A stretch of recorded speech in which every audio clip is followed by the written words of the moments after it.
Hap for Hap Around the House. This is another video dealing with our John Deere X570 fabrication project. Initially, the project was to make this portion of the plow frame. This just lift frame. They wanted $1,200 from John Deere for that. $800 if you can find it in stock aftermarket, but I wasn't having too much luck and there's no way I'm paying $800. Of course, ours is removable.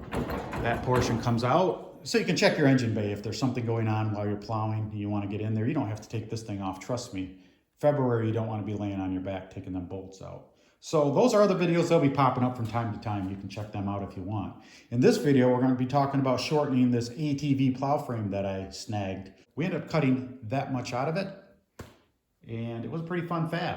So yeah, the following video will cover that. What I'm going to try to do here is center our hinge, which I have a heavy duty hinge. You can see that that's a heavy duty hinge. I had one very similar on that four-wheeler. So what we're going to want to do is find center. So 11.5 in ID plus your quarter should give us 12.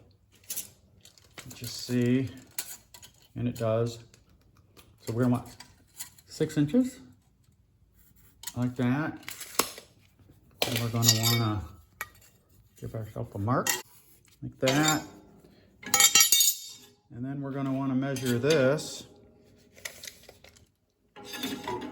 And that baby is, almost 10.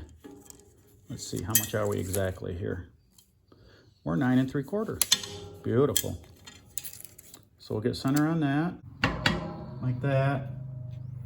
I'm going to want that pretty close to the bottom. That will set my, by the way, this is a very old setup. I got it with that thing all welded up. I just redid all that, welded a new, I guess, teeth in there, jaws in there, whatever you want to call it, so you can adjust your angle. I just got done doing that. But that's what that looks like, huh? I think that will work.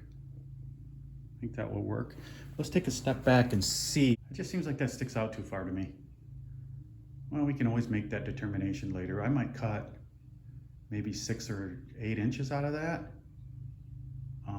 Which sucks because I just had this effing thing apart right here. Because I could have taken it downstairs and put it in the bandsaw. But I don't really want to take that. Was a major monumental effort to get that bolt or the nuts off that freaking bolt. Let me tell you, did not want to give, and I didn't want to drive all the way in town just to get another bolt. So guess what I did? I reused the bolt.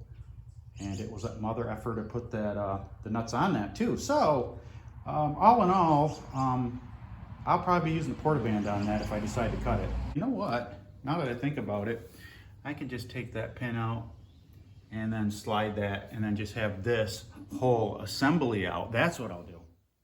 It turns out I'm a lucky duck. It fit in there. I just had to really crank the little handle down super tight. One more click. Oh, it's done right now.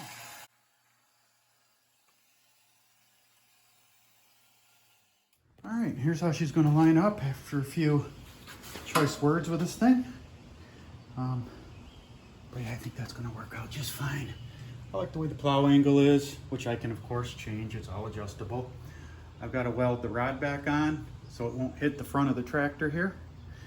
And I'll probably put 1/4 inch between there, that gap, that seam, and fill it with that underpowered welder, but it'll do the job. Okay, we got the whole thing lined up.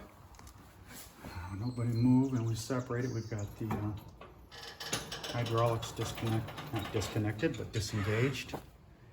That is what we want to see. We're gonna tack that in place. I'd like to see a little bit more of a gap at the bottom so I can actually burn a little bit. Plugged in and not kick anything so it moves. That's all held up by a wing and a prayer, I suppose.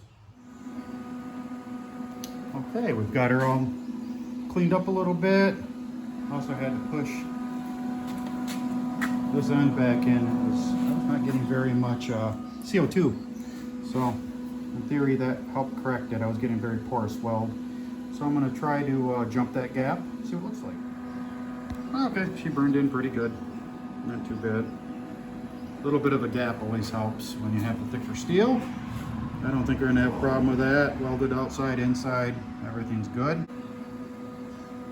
Also welded on a new stick to actuate that thingy. Wait for it to cool off. And yeah, see how it goes. That's gonna work out good, I think, though. And this is what we ended up with. It came out really nice. The weld's okay. This is, of course, a temporary pin I put in there. What I really wanted to show you was this, how nicely that pivots. That is gonna work very nice. Now, of course, I have to get off of the tractor to adjust this and get it to go to the right or to the left to push snow. But that's okay, that's how I've always done it. I don't mind hopping on. In the next videos, we'll cover installing this frame and installing the winch and the electrical portion of that. So we have some fun to come. This is FABRICATION Around the House. If you liked the video, hit the like button, consider subscribing to the channel. Thanks for watching. See you next time.